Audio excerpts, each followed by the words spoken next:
All right, hello everyone. We're going to go over MLA formatting basics. Everything you need to know to succeed in writing an MLA paper, for my class at least. I'll get into that in just a sec. But if you're writing an MLA formatted paper for my class, this is going to be everything I expect. I'm going to try to be quick about this. Here are the questions that I received. I threw this to my class. Just one class. I didn't get to ask this to my fourth block. I was going to, but they changed up our schedule. But I have a feeling they would be asking similar questions because these have been kind of reoccurring. Questions about in-text citations, questions about when an in-text citation is necessary.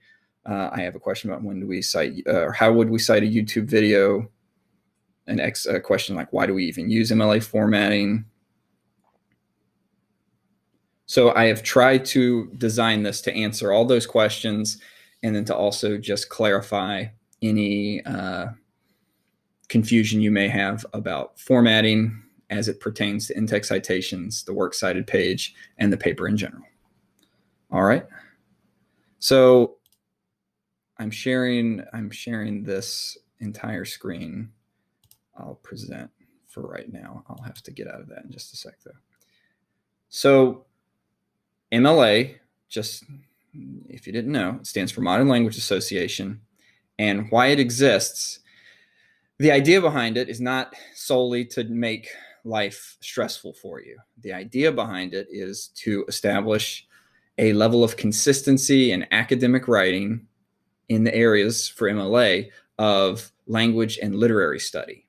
Other disciplines have their own preferred styles, such as Chicago style and the American Psychiatric Association, APA, right? MLA is all I've really done. I took a few history classes in college and wrote Chicago style, and that was fun because you get to do footnotes in that. But the idea is this consistency allows for the reader, the professor, or the subscriber to the scholarly journal, the dissertation committee, whoever the reader is, it allows them to focus on the ideas and not have to parse your own proprietary method of writing an essay. You're adhering to these established rules, and it just makes it go faster so they can figure out, okay, what's this person's thesis? What are they investigating? What evidence do they have? How are they arguing this? It also serves as a good litmus test for academic competency, meaning if you fail at very obvious checkpoints for MLA style, most academic professors, scholarly journals, they'll just reject your paper outright because it's a glaring red flag that this person isn't going to adhere to just these very simple expectations, and it casts a lot of doubt into the validity, perhaps, of your arguments that you're making. So these are all arguments for why it exists and what it is and why we expect. And it's with AP Lang, it being a college level class, you will, I guarantee, write plenty of academic papers in college. And if you happen to take language classes and English classes, you'll use MLA. But I mean, you deal with the same issues with the other house styles like Chicago and APA. Myself, I don't care passionately about, as I put it, a fastidious adherence to the MLA rules. I certainly have had teachers who would just kind of delight in catching you making just the smallest little mistake in putting a comma in an in-text citation where a comma wasn't necessary, or not including or not putting a period in the work cited after the date or something like that. It's like, I don't have time to be that granular, and especially with high school students, maybe I should be, but what I expect is a good faith attempt on your part to responsibly follow these rules. And if you do that, really what I want to focus more on is the quality of the argument in the synth paper you are writing. But we do need to make sure that we understand these basics of MLA style. And once you understand it, I truly don't think you're going to find it that intimidating. So the easiest way to set up an MLA paper, I've gone over this with my classes before, kind of after the fact, and I took it for granted at first, and that was a mistake. But you can go to Google Docs homepage. I'm going to stop. Whoops, I didn't mean to hit stop recording. I meant to stop presenting. But if you click on this link in my slides, or if you just go to google.docs.com or docs.google.com, it will take you to the main page of Google Docs. And for me, at least, the first thing I see in the templates gallery is the MLA report. And if you click on that, it will pull up this, which all this is like ersatz Latin thrown in there, but they do that so that you don't accidentally leave it in there because it looks so not like English that hopefully you will erase it all. But the important parts are here: your name, my name, the subject name, the date, the title of your paper. It's already in Times New Roman. It's already double spaced. Section header you can get rid of. This junk right here you can get rid of, but don't get rid of the works cited part. We'll get to this a little later when I go over works cited, but don't mess with this because it's already formatted with hanging indents, which is very helpful. The only thing you have to add formatting wise is your last name in front of the number. So you see how I double clicked in front of the number? Now I'm going to put Scott there and then click away. And now Scott's going to appear in front of all the numbers. Easy enough, right? Sometimes when you submit your paper to turn it in, the way it like captures the Google Doc, it will cut off that, but don't freak out if that happens. It's okay. I understand. But I'd like you to get in the habit of doing that. So that takes care of that, right?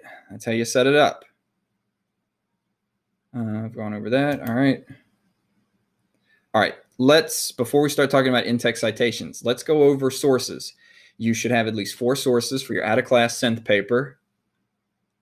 And your sources can come from different areas according to the prompt worksheet.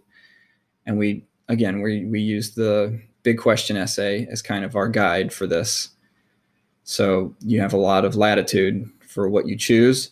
However, I'm anticipating, given the nature of how teenagers work, but also given the fact that we're in the middle of a pandemic and you can't necessarily go to a library and check out a bunch of books. I mean, you could, but what I'm getting at is it's likely that most of these will be web-based, your evidence that you use for your paper. So that's that's what makes finding information about in-text citations and MLA stuff so annoying. Because I was putting this together. It's like so much of it is predicated on the notion that you're using physical books and scholarly journals and things like that, which when you're in college, professors a lot of times will require, oh, you need to use, like whatever, like 4 of your 5 sources must be books from the library and scholarly journals and stuff like that. But we did not set that expectation. I'm certainly happy we didn't, because I don't want to demand people go out into the world when there's a pandemic going on. What am I talking about? Okay. That said, no matter where you get your sources, it's always better to have sources with an author. So that's kind of what I want to challenge you as you're developing your argument and finding evidence for it. Try to find evidence as much as possible that has an author. And ideally an author who's working for an established web publication or a publication that has a print publication perhaps, and it has a website that goes along with it.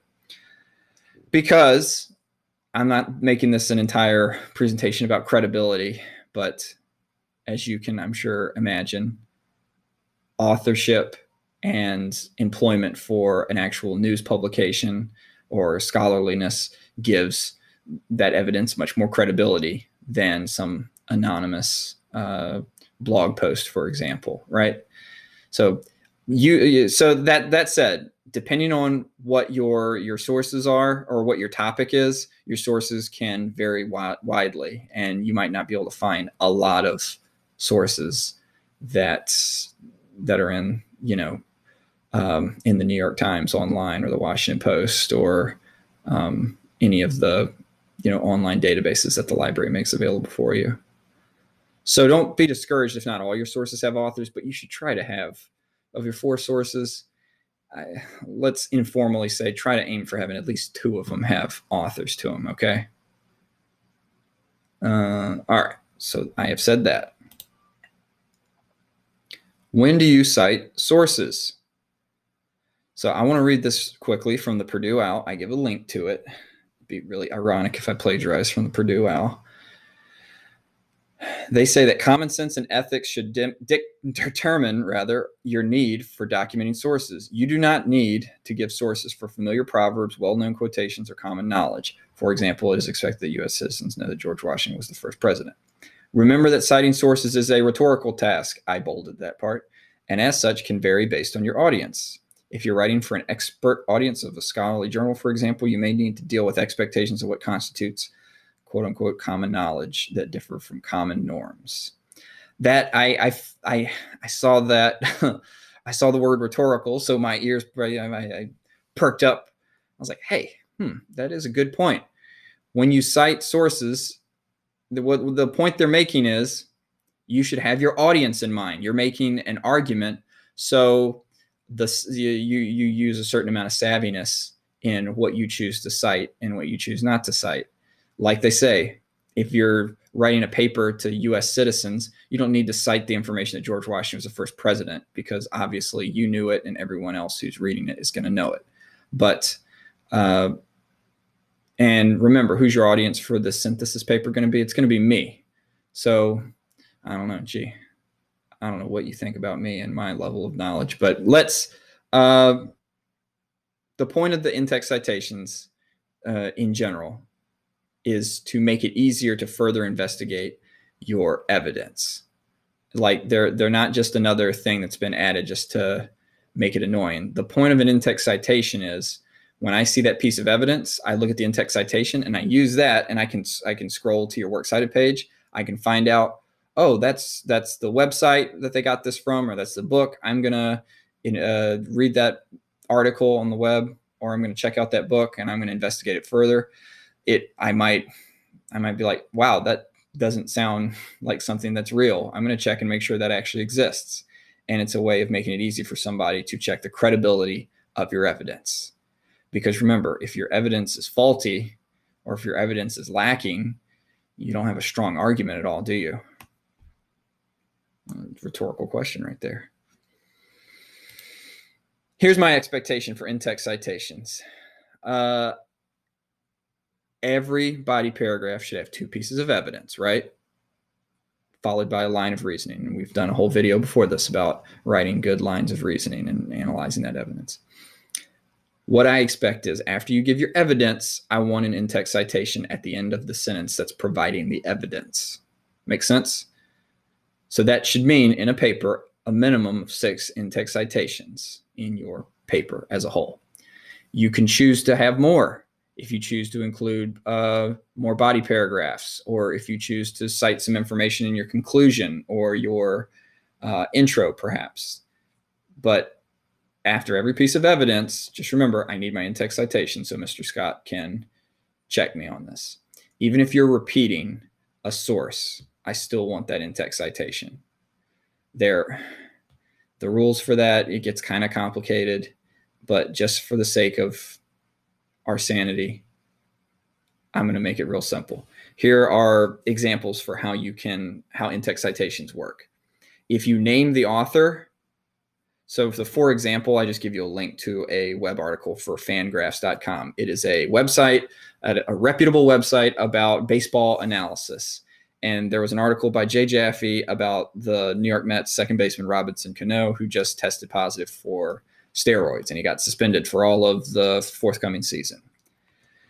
And I'm pretending that this is from perhaps an article that's asking the question, how well will the Mets do given that Cano will not be playing for them next season? And I decide to use that article as my evidence. If you name the author and when you provide the evidence, so for the first one, Cano's PED suspension will, according to Jay Jaffe, quote, benefit the Mets, who under new owner Steve Cohen are already primed to be one of the winner's more aggressive teams, end quote. Now notice in parentheses, I have, quote, silver lining for Mets. That's a shortened version of the title of that article. The full title of the article is Robinson Cano's suspension will be a silver lining for the Mets. If you have an article title that is longer than, say, 4 or 5 words, it's fine to shorten it. And notice, I've already provided, because I provided the name of the author of my source, I don't need to put his name again in the parenthetical citation. Instead, I put the title. So then it makes it super easy for me to refer back to the Works Cited page. I'll look for Jaffe. I'll look for silver lining for Mets. And I'm like, aha, there it is. I can click on it. I'll go read the entire article. Make sense? However, if I chose not to name J. Jaffe when I'm citing it, it would go like this. Cano's PED suspension will, quote, benefit the Mets, who under new owner Steve Cohen are already primed to be one of the winner's more aggressive teams, end quote, and then parentheses, Jaffe. I just give his last name. And so I'd go to the Works Cited page, I look for Jaffe, then I find the article right there so I can read the whole thing. Notice the period goes at the outside, ending this entire sentence. Very academic looking sentence. Now, what if I decided not to directly quote my evidence? What if I decided to paraphrase this information? Because I didn't know that the Mets had a new owner. I didn't know that this will be beneficial for the Mets. So I'm instead of quoting J. Jaffe directly, I paraphrase it. But even if you paraphrase that information, that evidence, you still need to cite the source of that evidence. So again, you just give the last name at the end of it. All right, and then a period. Okay, so I imagine a question that would come up would be, well, what if my evidence has no author? Well, you just cite the title of the work in the in-text citation. So if the article was on Fangraphs, but it was anonymous, I would just cite it as Cano's PED suspension will, and then I wouldn't have the, according to J. Jaffe, it will benefit the Mets, et cetera, and then it would have the silver lining for Mets as. And the spirit of this is, if you don't have an author, the MLA citation will begin with the title. And the citation is supposed to make it easy for you to find the source in the Works Cited page. Okay, so just always keep that in mind. Like, this is meant to be user-friendly for the reader. So that should always be guiding your logic in writing those in-text citations, right? But that said, try as much as possible to find sources with authors, because just for academic rigor, and it helps bolster your argument that you're making to have people who will put their name to the evidence that they are giving you, right? So that said, there was a question about what to italicize, what to put in quotation marks. Was there a question? Maybe it's just something that people always screw up, and that's why I'm including this. And it happens, folks. But look, here's the really guiding principle that you should keep in mind. Italics are for big things, large works, such as books or movies or full-length plays. Long poems, get out of here. God. By long poems, they mean something like Beowulf or Spenser's The Fairy Queen. I'm looking up at it right now. That is a long poem. That thing's big enough. It's like a telephone book. It's so big. I'm just getting rid of that, though, because that's just... Anthologies, collections, newspapers, the New York Times, always italicized, magazines, television, radio shows, court cases, works of art, weirdly, is italicized. So I guess if you're using a painting as evidence, that painting would be italicized and not put in quotation marks. All right. Computers and video games. Actually, some people have papers, topics that are about video games and their effect on the youth. So in that case, when you're citing a video game title, italicize it. And again, it's functionality. It's meant to make it easy to read a paper and understand. If you said, I was playing Mario with my friend Mario. Like that would be a very confusing sentence if the word Mario wasn't italicized and you're like, aha, Mario is the game. And he's playing with his friend Mario. But if neither word was italicized, you wouldn't instantly, you'd be like, what is he talking about?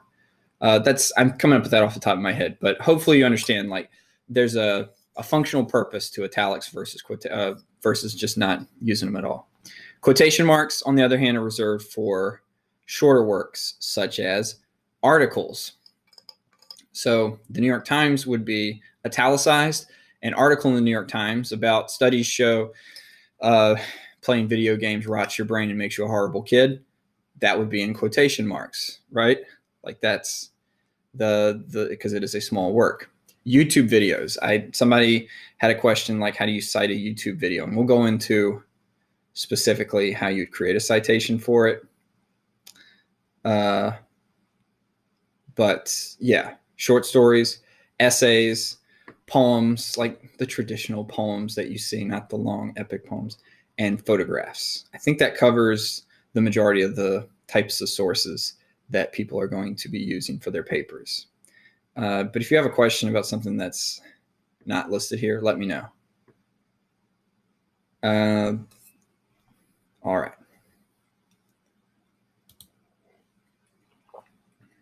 Here is how you complete a works cited page.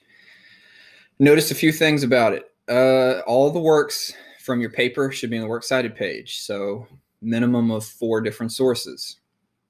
It should be in alphabetical order by author's last name. If your source doesn't have an author, then the title is what dictates the alphabetization of it. So notice this one, the first one they have here. This is why I chose this example, because it starts with an article called Analysis Effects of Divorce on Children, Talk of the Nation, NPR, blah, blah, blah, blah. This was actually a radio broadcast, but you get the idea. This is not the name of somebody, but it starts at the beginning of this because it starts with an A, because the title of it starts with an A. Oh, indeed, we only get a name at the very end, the third one. So the second one was an organization. The third one was, Fagan, Patrick F., period. Now, most of you use a citation builder, I think, to make your works cited.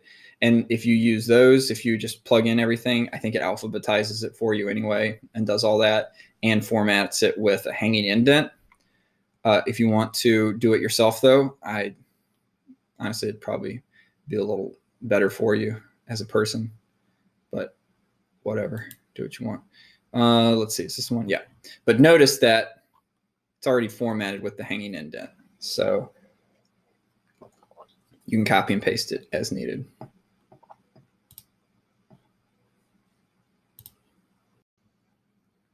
All right, finally, writing the actual citations themselves. So like I said, I have a feeling most of you use Citation Builder. And frankly, when I was your age, they were just getting started. And I made use of them myself. But they can sometimes make your citations look really crappy. And I would just be careful using them. So anyway, why am I revealing all this personal information? Here so I give a link here to the works cited page on Purdue OWL, where they go over really how to cite any source you can think of. And here's their guiding principle. It's supposed to start with the author. Without the author, you start with the title. And notice author, period. Title in quotation marks. In italics, title of container. So if it's a book, you wouldn't have it would just be the title of the book, right? Other contributors. And notice if any of these don't apply, you just don't include it. But publication date, let's see, date accessed, those are things that you would use for a website. So let's look at this for things. I'm trying to think of things that you'd be using. So for a website, let's go over to Purdue OWL real quick. So an entire website. All right, so If you were citing in the entire website of the Purdue OWL family of sites, you would just give that as the entire title, and then where it was accessed, when it was published, the URL, and when you accessed it. If it was let's see, a page on a website, that's a better one actually for your purposes. Here's one with the author, Lundman Susan, period. The article's title is How to Make Vegetarian Chili. I've made that before. It's actually pretty good. Period, in quotation mark. eHow is the website that's sponsoring it or hosting it, comma, and then you give the URL, period, and then when it's accessed, when you retrieved it. So for you, it would be 2020, right? November, probably the day before the paper's due, 2020. That can be a fun self-own on the student's part, them putting when they accessed it, them lying about it, like, oh yeah, I was definitely working on this like 3 weeks before the paper was due. But notice with this one, if you don't know the author, they just start with the title. Athlete's Foot topic overview, period. Then the site that hosts it, the date that it was published, period, 2014, WebMD. They didn't give data access though. Okay. Let's go back to my presentation real quick. Two things that I think I've just screenshotted this from Purdue OWL and put it on the presentation. If you want to use a tweet, you start it with the Twitter handle in place of the author's name. And so for Tom Brokaw, in the alphabetization of your Works Cited page, I would put this with the T's, right? And then you include the entire tweet, and then Twitter, then the date it was tweeted, and then the URL for it. For a YouTube video, and this actually speaks to a question that a student put, they wanted to know how to specifically cite a YouTube video. If you know the person who published it, so if it's who is a YouTuber? Jake Paul. So Paul, comma, Jake, period. What did he, I don't know what he does. Didn't he get in trouble for going to like the suicide forests of Japan? So if it's that video, it'd be, well, let's just use the one we have here. Quotation mark, gaming and productivity, period. So that's the title of the video. You'd use, if you were citing this video right now, I'm going to title it like MLA Basics. It would be quotation marks, MLA Basics, period. YouTube, uploaded by Big Think. So that would be the hosting organization. So for me, if you were citing my video, it would just be Thomas Scott. That's my username on YouTube, I think. And then when it was uploaded, and then the URL. And then it shows an example for how you would cite a video where you don't know the name of the person who uploaded it. You still know the username. You'll always know the username of the YouTube person, but you don't always know the name of the actual, full name of the person who created it. All right. So, and a final thing, let me make this disclaimer. I'll add this right here in front of you. You can always Google, how do you create an MLA citation for blah, blah. Okay. So I don't mean to be glib about that, but there are truly just so many different specific things that you're looking to cite. So I can understand if you're frustrated about that, but you do have the entire internet at your disposal, and there's plenty of good resources like the Purdue OWL, like there's one other website that kind of competes with them, like Bibliar, or I have it up right here, Scribber. That seems to be fairly reliable. So I've kind of pulled from all of those in making this presentation. You just have to do a little bit of exploring, and now you know what I expect. So that should hopefully make things a little easier for you, right? Hopefully. So in conclusion, I've gone over in-text citations. Does according to the article count as giving the article credit, or is that not enough? Yeah, you have to cite a source at the end of each piece of evidence need to have an in-text citation. And at the end of the paper, I expect a works cited page. Example sentences. I gave you some example sentences. How to do YouTube videos. Just did that. If you quote something in a sentence using quotation marks, do you have to put a parenthetical citation at the end? Yes. I'm telling you to use those in-text citations at the end of every evidence that you provide. There are exceptions, but I'm not even getting into that. I'm just not gonna, because I think that would frustrate you, and I think it would make life easier for all of us if we just have some very clearly defined rules for what I expect. If a quote is longer, how do I make it shorter when writing it on my essay? Make your evidence only a sentence long and be very judicious in how you choose a few phrases to support your evidence. Again, just like with rhetorical analysis, the evidence you provide should be just a few phrases or sentence at most, right? You don't want to go overboard with it. So how do you make it shorter? Find the most important part of it and cut out the rest and contextualize it in your own words. When do you use parenthetical citations versus when you don't? I always want a parenthetical citation after your evidence, after each piece of evidence. So 6 parentheticals at least. What's the difference between other types of formatting? Why do we use this one? I think I explained at the beginning why we use this. I'm not going to get into the differences of the other ones because I feel like that would just confuse you. And I don't really, as you can see, I'm barely an expert on MLA, and I certainly don't know a ton about the other house styles.